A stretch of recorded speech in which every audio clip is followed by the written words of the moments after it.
तारीख 1 सितंबर 2025, जगह चीन का तियानजिन शहर, जहां एससीओ समिट का माहौल था। बड़ी बड़ी मीटिंग्स थी, नेताओं की भीड़ थी और दुनिया भर के कैमरे सब कुछ कैद कर रहे थे। सब कुछ सामान्य चल रहा था, लेकिन तभी एक ऐसा नजारा सामने आया जिसने सबका ध्यान खींच लिया। भारत के प्रधानमंत्री नरेंद्र मोदी और रूस के राष्ट्रपति व्लादिमीर पुतिन एक ही कार में बैठकर वहां से द्विपक्षीय मीटिंग के लिए एक होटल के लिए रवाना हुए। पीएम मोदी ने अपनी यह तस्वीर एक्स पर पोस्ट की थी। इस तस्वीर में पीएम मोदी पुतिन के साथ एक कार में बैठे नजर आ रहे हैं। पीएम मोदी और व्लादिमीर पुतिन की इस तस्वीर ने दुनिया भर में तहलका मचा दिया और सोशल मीडिया पर यह तस्वीर वायरल हुई। इस तस्वीर ने सबका ध्यान खींचा और यह चर्चा का विषय बन गया। लोग ये जानने को उत्सुक हो गए कि आखिर पुतिन ने पीएम मोदी से कार में बैठकर ऐसी कौन सी सीक्रेट बातचीत की है। पीएम मोदी और पुतिन के बीच हुए सीक्रेट बातचीत को लेकर जितनी चर्चा हुई, उतनी ही चर्चा पुतिन की कार को लेकर भी हुई है। लोगों में उत्सुकता थी कि आखिर पुतिन की यह कार कितनी अनोखी है, जिसे वे हमेशा इस्तेमाल करते हैं और जिसमें अक्सर वे अपनी गोपनीय रणनीतियां बनाया करते हैं। कई मीडिया रिपोर्ट्स के मुताबिक यह कार ऑरस सेनेट है, रूस की वही आलीशान बुलेट प्रूफ लिमोजिन जिसे पुतिन का राष्ट्रपति वाहन कहा जाता है। रूसी राष्ट्रपति व्लादिमीर पुतिन की यह कार कितनी दमदार है, इस कार पर बम, गोली सब बेअसर है। तो आइए जानते हैं इस अनोखी कार के बारे में।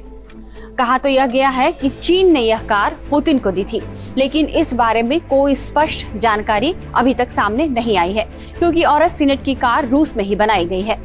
आमतौर पर पुतिन हर बड़ी मीटिंग में इसी का इस्तेमाल करते हैं। पिछले साल जुलाई 2024 में भी मोदी पुतिन साथ में इसी कार में देखे गए थे। ऑरस सीनेट एक खास बख्तरबंद लिमोजिन कार है, जिसे खास तौर पर बड़े नेताओं जैसे कि राष्ट्रपति या प्रधानमंत्री की सुरक्षा के लिए डिजाइन किया गया है। यह बहुत ही मजबूत और सुरक्षित कार मानी जाती है और इसमें ऐसी कई विशेषताएं हैं जो इसे राष्ट्रपति को खतरों से बचाने में मदद करती है। इस कार का वजन करीब 7,200 किलोग्राम है, जो कि एक कमर्शियल बस के वजन के बराबर है। ऑरस सेनेट कंपनी का दावा है कि यह कार सिर्फ 6 सेकंड में 100 किलोमीटर की रफ्तार पकड़ सकती है। एक रिपोर्ट के मुताबिक रूस ने ऑरस कार और मोटरसाइकिल बनाने के लिए 2018 से 2023 के बीच कम से कम $34 मिलियन के कलपुर्जे आयात किए थे। यह सब चीन, भारत, तुर्की, इटली और यूरोपीय देशों के साथ साथ साउथ कोरिया से भी आयात किया गया था। यह कार एक ही टुकड़े में स्टील से बनी हुई है, मतलब पूरी कार में कहीं कोई कट नहीं मिलता है, ऐसा रिपोर्ट में कहा जा रहा है। इस पर कई परतों वाला कवच है। इस कवच में स्टील, सेरेमिक्स और शायद एल्युमिनियम जैसी धातुओं को भी मिक्स किया गया है। यह कार इतनी मजबूत मानी जाती है कि यदि कोई स्नाइपर राइफल से गोली दागे तो भी इसे भेद नहीं सकती, इसलिए इसे बहुत सुरक्षित कार माना जाता है। कार के शीशे भी खास डिजाइन किए गए हैं। शीशे 6 सेंटीमीटर से भी ज्यादा मोटे हैं और इन्हें खास तौर पर गोली रोकने के लिए ही बनाया गया है। कार के दरवाजों और जोड़ों को इस तरह मजबूत किया गया है कि गोलियां, रासायनिक पदार्थ या बम के टुकड़े अंदर ना घुस सकें। तो ऐसी अनोखी कार है पुतिन की। और अब आपको बताते हैं कि पुतिन ने इस बात का खुलासा कर दिया है कि वे कार में बैठकर पीएम मोदी से क्या बात कर रहे थे। पुतिन ने पीएम मोदी के साथ कार में हुई बातचीत की पूरी जानकारी मीडिया को दी है। चीन में जब मीडिया ने उनसे पूछा कि कार में उन्होंने पीएम मोदी से क्या बात की, तो इस पर पुतिन ने बताया कि उन्होंने हाल ही में अमेरिका के अलास्का में हुई अपनी और राष्ट्रपति डोनाल्ड ट्रंप के बीच की बातचीत के बारे में पीएम मोदी को विस्तार से बताया।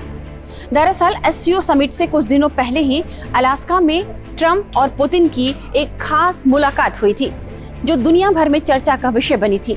यह मुलाकात रूस यूक्रेन युद्ध रोकने की एक बड़ी पहल के तौर पर देखा गया, लेकिन ट्रंप और पुतिन के बीच हुई इस महा मीटिंग के बाद भी अब तक यूक्रेन युद्ध को रोकने को लेकर कोई सहमति नहीं बन पाई है। दूसरी तरफ रूस से तेल खरीदने की वजह से अमेरिका ने भारत पर अतिरिक्त 25% टैरिफ लगा दिया है। भारत पर लगाया गया कुल टैरिफ अब 50% हो गया है और यह भारत पर लागू भी हो गया है। लेकिन भारत पर लगाए गए ये 50% अमेरिकी टैरिफ भारत और रूस की दोस्ती का कुछ नहीं बिगाड़ पाए। इसकी दोस्ती पर कोई असर नहीं दिखा। भारत अमेरिका के दबाव में बिल्कुल नहीं आया और रूस से तेल खरीदना जारी रखा।